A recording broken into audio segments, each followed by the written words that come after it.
जय जगन्नाथ सांगने मु जानी आपण मैंने बहुत भल थे मु बहुत भलरे अच्छी आज देखा ब्लॉग तो बहुत किसी नुआ नुआ देखते आज देखा मनीष ठारू विश्वस्त होती पक्षी पक्षी आ पशु मान आज ब्लॉग रे आम देखा से जिनस को पक्षी केते विश्वस्त माने अदर मनीष से भल पाइबा जारी रखती किंतु मनीष ठारू से बेईमान नुहति पक्षी आ पशु देखिए आज आसतु ब्लॉग रे देखिए आसतु मोटे स्किप करें भिडियो को प्रथम शेष पर्यंत देखिए। जय जगन्नाथ सांग मैंने देखुं आज मिट्टू सहित देखा आसती गोटे जगह मिट्टू सहित देखा मिट्टू सहित सेल्फी नेली मिट्टू का जापुड़ी अच्छी घरणी सहित तार संपर्क था कि आम नुआ जो मेम्बर हो जेहेतु मिट्टू सहित आम संपर्क बढ़ी ना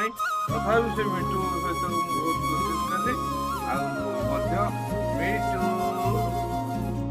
आस्ते आस्ते मो सहित आग देखिए चढ़ई प्रेम भाया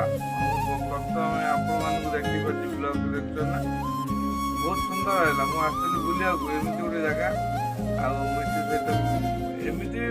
फ्रेश भिडियो आप देखिए मुझे जानी अदर हेले पशु हेले से भल पाइबा मो पाखे रही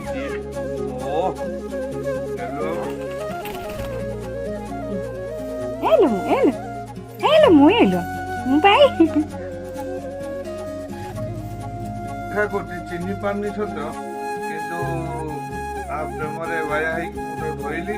बहुत खुशी लगे सी मत भल पाऊनी अवश्य मालिक मालिकाणी अच्छा से भल पाए से मुझे नुआ मेम्बर भाव सी दुचिना कर बार बार उड़ी जाऊे कि बार बार धरता मजा लगे मजा लगे धरिकी खुशी हेली आज फोटो ब्लॉग रे आप देखली प्रेम एमती भी थाए मनीष पाखे जो प्रेमटा न थाए ये पशु पक्षी मैंने से प्रेम दे था आमको यही कथा चिन्हली जे आजिका दुनिया रे मनीष माने बेईमान होती किंतु पशु माने बेईमान शिकार हूँ ना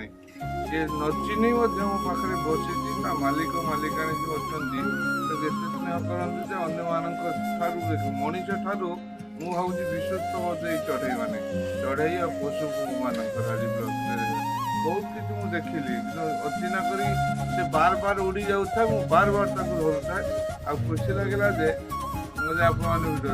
चिंता कर मनीष और पशु पक्षी भितर संपर्कटा केमती थाए से आजिका डेट्रे मनीष पशु मैंने पक्षी मैंने विश्वस्त हो जाऊँ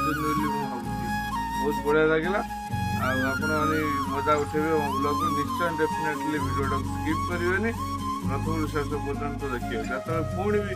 नेक्स्ट टाइम आसवि मुझे धरवाई आसवि सहित भिडियो कर आपण देखी रही जय जगन्नाथ आप भल था निश्चय से बार बार मत अनु था देखुन तो बार बार भी अनु था मालिक मालिकाणी मान तार जो घर प्रेम अच्छी बार बार अनु था बार बार उड़ी जाए रही जय जगन्नाथ।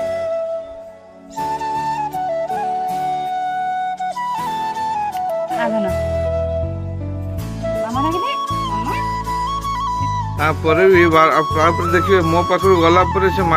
मालिकाणी जी अच्छी खुशी लगे सी पाख पड़ा बारंबार सी मो पाखे उठी केते सुंदर भाव बसिकी तार अनौच मत ये किए दुचिना लोक जो आम आसीचु बहुत दूर से दुचिना करके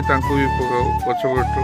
से खाली बार बार अनौचे केते निर्भरशील भाव से बसी कि मो पाख जो आसला बहुत कंजेस्टेड होता देख ना कहार केते प्रेम देखते तो निर्भय से बसवास कर पकाउची मिठू।